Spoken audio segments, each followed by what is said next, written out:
Dear viewers, वित्त मंत्री निर्मला सीतारमण जी ने संसद के दोनों सदनों में आर्थिक समीक्षा 2021-22 पेश की है। जान लेते हैं आर्थिक सर्वेक्षण क्या है।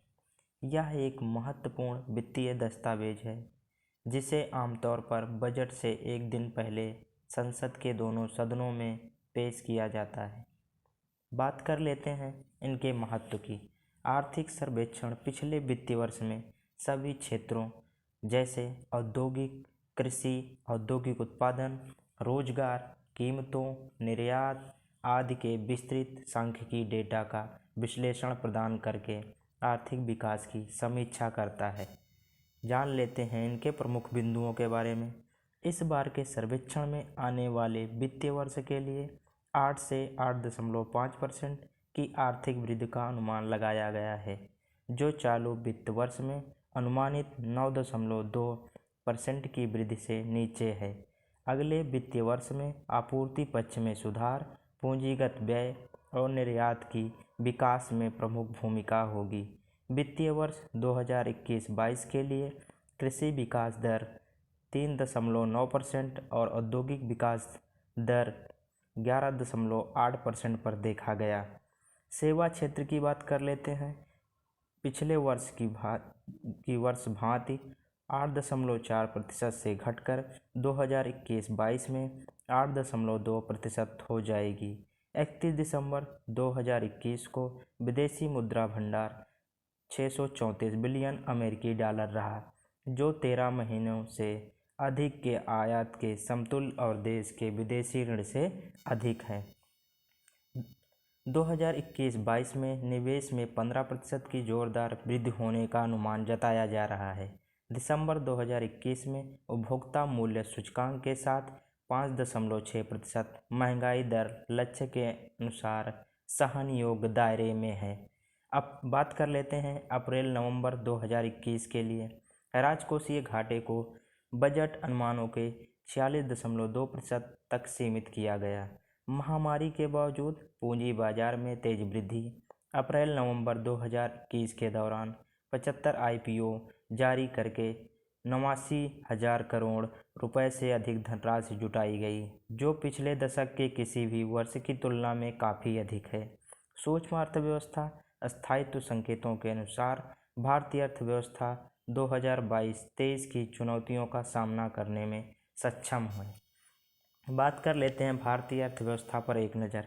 विदेशी मुद्रा की बात करते हैं 2021-22 में 633.6 बिलियन डॉलर है। GDP की बात कर लेते हैं 2021 से 22 का अनुमान जताया गया है 8 से 8.5%। राजकीय कोष घाटा की बात कर लेते हैं 2021-22 में 6.8 रहने का अनुमान जताया गया है। औद्योगिक वृद्धि दर की बात कर लेते हैं तो 11.8% की वृद्धि दर को दर्शाया गया है।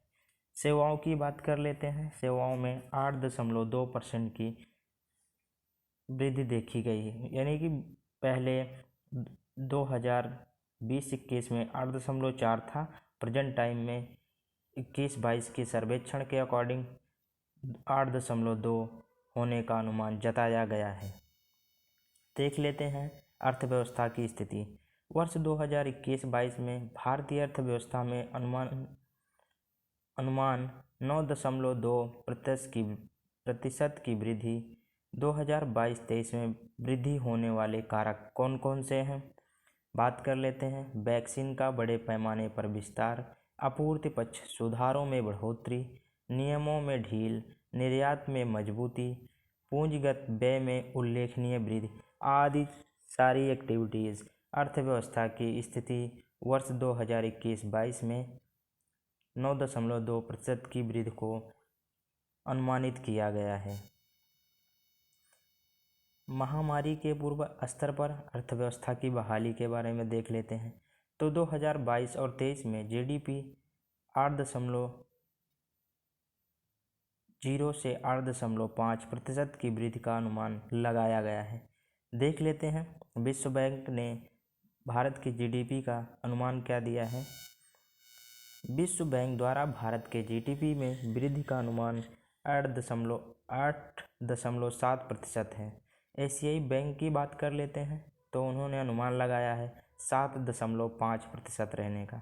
विश्व आर्थिक दृष्टिकोण द्वारा भारत के जीडीपी में अनुमान 9% का लगाया गया है। खाद्यान्न उत्पादन की बात कर लेते हैं। 2019-20 में 297.5 मिलियन टन रहा। और बात करते हैं 2020 और 21 के चौथा संशोधित अनुमान जो कि 308.6 रहा। इसमें खाद्यान्न में चावल, गेहूं, मोटा अनाज और दालें शामिल हैं। विदेशी मुद्रा भंडार की बात कर लेते हैं। 2020-21 में 577 बिलियन डॉलर रहा। मार्च के अंत तक की बात दर्शाई गई है। और 31 दिसंबर 2021 तक 633.6 बिलियन डॉलर रहा। बात कर लेते हैं कोविड महामारी से कृषि और संबद्ध क्षेत्र सबसे कम प्रभावित हुए हैं और वित्त वर्ष 2021-22 में इसके 3.9% बढ़ने का अनुमान है, जो पिछले वर्ष 3.6% रहा। सेवा क्षेत्र महामारी से सबसे अधिक प्रभावित हुआ है, विशेष रूप से ऐसे सेगमेंट जिनमें मानव संपर्क की ज़रूरत है।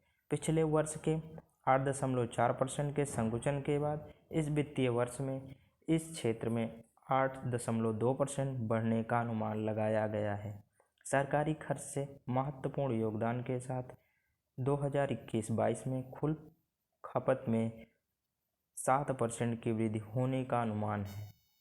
आर्थिक सर्वेक्षण की बात करते हुए 2022 में सबसे ज़्यादा उपयोग में पूंजीगत व्यय का प्रतिशत हिस्सा शामिल है। देख लेते हैं। वित्तीय वर्ष 2020 से 2025 के दौरान ऊर्जा में 24%, सड़क पर 19%, शहर पे 16% और रेलवे में 13% जैसे क्षेत्रों में भारत में बुनियादी ढांचों के अनुमानित पूंजीगत व्यय का लगभग 70% हिस्सा शामिल है। 2021-22 के बजट के अनुमान में 9.6% की अनुमानित वृद्धि के मुकाबले अप्रैल-नवंबर के बीच 2021 के दौरान केंद्र सरकार की राजस्व प्राप्ति में 67.2 की वृद्धि हुई है। वैश्विक महामारी के कारण सभी व्यवधानों के बावजूद पिछले 2 वर्षों में भारत का भुगतान संतुलन अधिशेष में रहा है। Thanks for watching.